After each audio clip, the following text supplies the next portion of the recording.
আমরা মানুষ, আমরা উই আর ইন্টেলেকচুয়াল বিং, আমরা হচ্ছে বুদ্ধিবৃত্তিক প্রাণী। অর্থাৎ আল্লাহ তাআলা আমাদেরকে ফ্রি উইল দিয়েছেন, আমাদেরকে ক্রিটিক্যালি থিঙ্কিং করার সুযোগ দিয়েছেন, বিচার, বুদ্ধি, বিবেক, কমন সেন্সকে কাজে লাগানোর সুযোগ আল্লাহ তাআলা আমাদেরকে দিয়েছেন। এবং এজন্যই আল্লাহ তাআলা আমাদেরকে আশরাফুল মাখলুকাত বানিয়েছেন। এবং চিন্তা আর বিবেককে খাটানোর জন্য আল্লাহ তাআলা মহামূল্যবান একটা অঙ্গ আল্লাহ তাআলা আমাদেরকে দিয়েছেন, সেটা হচ্ছে ব্রেইন, আমাদের মস্তিষ্ক। এটাকে কাজে লাগিয়ে, কমন সেন্স কাজে লাগিয়ে আমরা পৃথিবীতে সভ্যতার পর সভ্যতা নির্মাণ করেছি। পৃথিবীতে মানুষ ছাড়া অন্য কোনো প্রাণী কি এটা করতে পেরেছে?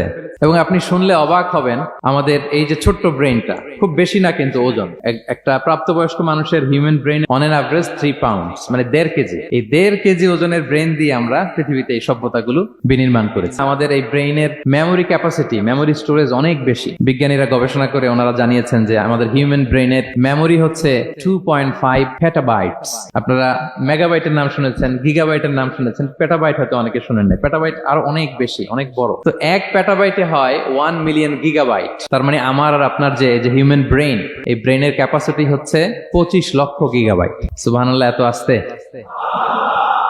তো এই বিচার বুদ্ধি, বিবেক বুদ্ধি, এগুলোই আমাদেরকে পশু থেকে আলাদা করেছে। পশুর কিন্তু এই ইন্টেলেক্ট নাই, বিচার বুদ্ধির ক্ষমতাটা তাদের নাই। আমাদের ফ্রি থিঙ্কিং করার সুযোগ আছে, আমাদের ইন্টেলেক্ট আছে, আমাদের ইন্টেলিজেন্স আছে। আমরা আমাদের সিদ্ধান্তগুলো নিজের মন মতো করে নিতে পারি। এজন্য আমরা হচ্ছে আশরাফুল মাখলুকাত।